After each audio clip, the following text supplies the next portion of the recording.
Bapak, Ibu, Saudaraku yang terkasih di dalam kasih Kristus, kita bertemu kembali untuk merenungkan firman Tuhan.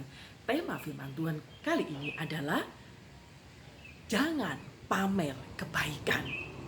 Bapak, Ibu, Saudaraku yang terkasih, mari kita akan baca dalam Filipi 4 ayat ke-5.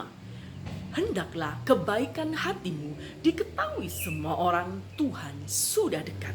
Sekilas jika kita membaca Filipi 4 ayat 5, sepertinya mengajarkan pamer kebaikan, kan? Ya, kok kebaikan hatimu diketahui semua orang? Apakah Rasul Paulus mengajarkan kita untuk pamer? Saya rasa tidak, Bapak Ibu. Kalau kita teringat seperti nasihat Tuhan Yesus bahwa kita tidak boleh memberikan sedekah untuk dipamerkan. Pemberian tangan kanan tidak boleh diberitahu tangan kiri. Dalam arti kalau memberi tidak boleh woro-woro, gitu ya Bapak Ibu Saudaraku yang terkasih. Tetapi kita akan mempelajari firman Tuhan secara detail. Ingat, di dalam Alkitab tidak pernah melarang untuk melakukan pemberian di depan orang. Kita ingat bahwa Barnabas juga pernah memberikan persembahan di depan para rasul. Demikian juga Ananias dan Safira. Mereka juga memberikan persembahan, tetapi motivasinya tidak baik. Ingin dipuji, tetapi ayat yang kita baca hari ini tentu berbeda jauh. Tidak berbicara tentang sedekah atau pemberian kepada orang lain, tetapi kata kuncinya dalam Filipi 4 ayat yang ke-5 adalah kebaikan hati atau epiekes. Tidak ada kaitannya dengan pemberian sesuatu kepada orang lain. Ya, Bapak Ibu Saudaraku yang terkasih, epiekes artinya tidak reaktif, tidak mudah marah di situasi yang buruk, tidak mudah reaktif saat menghadapi situasi yang menyulitkan. Inilah yang dimaksud Rasul Paulus. Maka yang diajarkan Rasul Paulus tentu saja tidak bertentangan dengan yang diajarkan oleh firman Tuhan, yaitu Tuhan Yesus sendiri dalam Matius 6 ayat 14.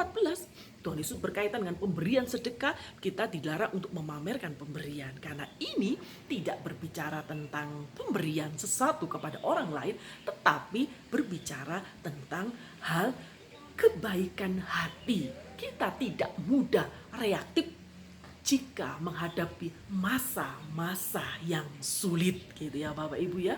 Kita harus mawas diri, kita tidak meledak-meledak, kita tidak mudah tersinggung, kita tidak mudah marah jika orang lain menyinggung kita.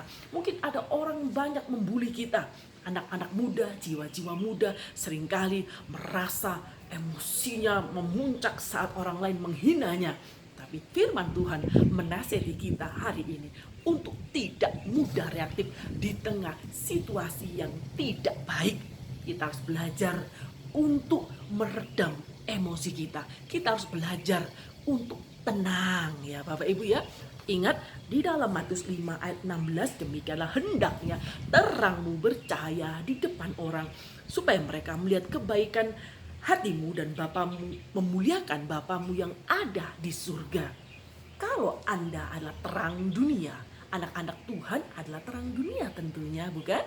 Nah, terang itu tidak perlu dipamerkan di tengah kegelapan karena terlihat dengan sendirinya.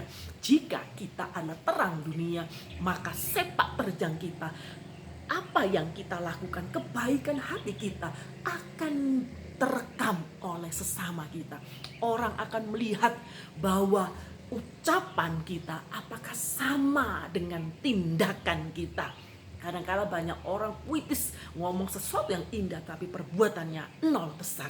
Maka kita harus belajar pada kesempatan kali ini tidak mudah reaktif. Kita harus belajar untuk mawas diri. Ingat, kita adalah terang dunia, kita harus menerangi dunia dengan pola pikir kita, dengan kebaikan hati kita yang kita tunjukkan dengan hati yang tulus, bukan untuk dipuji, tetapi hanya untuk memuliakan Bapa kita di surga. Apa yang kita berbuat di bumi, biarlah menyukakan hati Bapa di surga. Terima kasih untuk pemberitaan firman Tuhan yang sudah didengar. Kiranya Allah yang selalu memberikan hikmat kepada kita untuk senantiasa hidup dalam berkemenangan. Tuhan Yesus memberkati kita semua, sehat selalu. Amin.